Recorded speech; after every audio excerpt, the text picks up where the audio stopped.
আজকের ভিডিওটা কোনো কমজোর মনের মানুষের জন্য নয়। আজকের ঘটনা আমার মায়ের সাথে ছোটবেলায় ঘটে যাওয়ার ঘটনা। এটা আসলে কি হতে পারে সেটা আপনারাই কমেন্ট বক্সে জানান।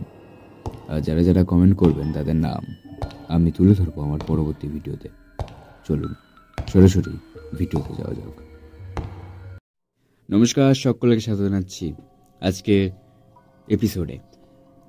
আজকের ভিডিওটা একটু আলাদা টাইপের। আজকে আমার মায়ের সাথে ঘটে যাওয়া একটি ভৌতিক ঘটনা, সেটা আজকে আমার মা নিজে বলবে। তো মা, তোমার সাথে যে ঘটে যাওয়া ঘটনাটা আমার অডিয়েন্সের সামনে তুমি বলো তোমার মতন করে।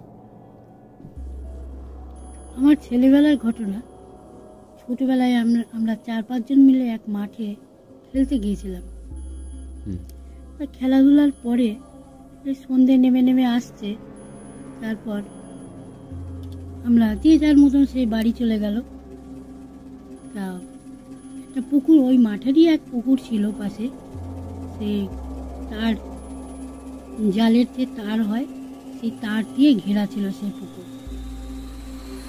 তা সেই পুকুরে আমিও জাল দিয়ে দেখলাম এক বয়স্ক মহিলা সাদা থান পরে কাপড় কাচ্ছে। তা আমার মনে হলো তাহলে ঘাটে যখন একটা মানুষ আছে, একটু চোখে মুখে জল দিলে মনে শরীরটা ভালো লাগবে। গরমের মধ্যে খেলাধুলা করে সব যে যার মতন চলে গেছে, আমি একাই পড়ে আছি। এবার আমি গেলাম সেই পুকুরে। ঘাটের ধারে যেতেই সেই বয়স্ক মহিলা সে পুকুরে নেমে গেল স্নান করবে।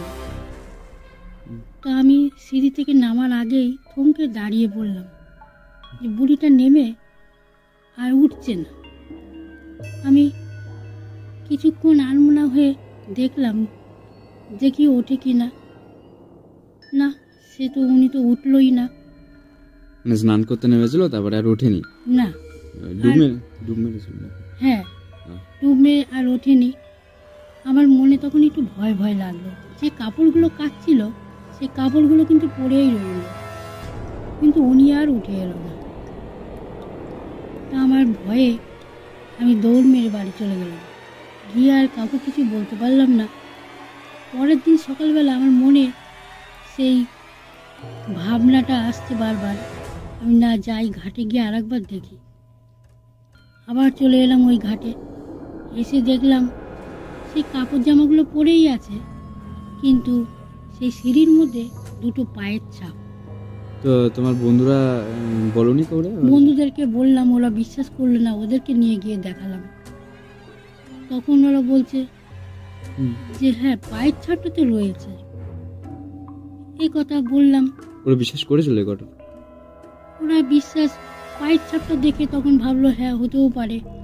ওরা তার চোখে দেখেনি। মানে ওই মাঠে খেলার পরে ওরা সব যে যার মতন বাড়ি চলে গেছে, তুমি একাই ছিলে? একাই ছিলাম আমি।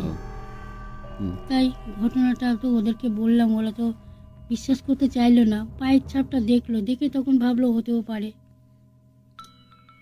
তো বাড়ির কাউরে বলনি? আমি আর কাউকে কিছু বলিনি। তারপর থেকে আমার মানে ধুম জ্বর, 2 দিন ধরে আমার ধুম জ্বর। তখন মা বলছে, হ্যাঁ রে, তুই কি ভয় টয় পেয়েছিস? কিছু হয়েছে তোর সঙ্গে? তখন আমি মাকে বলছি, হ্যাঁ মা, এই ব্যাপার। তখন মা বলছে, ওই পুকুরে সন্ধ্যের সময় গেছিস কেন? ওই পুকুরটা তো ভালো না। এমনি ওই পুকুরে একজন মারা গেছে জলে ডুবে। সন্ধ্যের পরে ওইখানে কেউ যায় না। ও মাই গড! আপনাদের কেমন লাগলো আজকের ঘটনাটা? আপনারা যদি চান এরকম ধরনের ঘটনা আমাকে পাঠাবেন, তাহলে আমার ডেসক্রিপশন বক্সে আমার ফেসবুক পেজে লিঙ্ক রয়েছে, ওখানে গিয়ে আমার ফেসবুক পেজ ইনবক্সে ভয়েস মেসেজ বা SMS করে আপনাদের জানা ঘটনা পাঠাতে পারেন। আর আপনারা যদি আমাদের সাপোর্ট না করেন তাহলে কিন্তু আমি এরকম ভিডিও আনতে পারবো না, কারণ পুরোটাই তো আপনাদের হাতে। আপনারা যদি ঘটনা পাঠান তাহলে আমি ঘটনা বলবো। তাহলে আপনাদের তাড়াতাড়ি করে শেয়ার করতে হবে, আর ভালো ভালো ঘটনা আমাকে পাঠাতে হবে। আজকের মতন আসে যাক। ভালো থাকবেন, সুস্থ থাকবেন। বাই।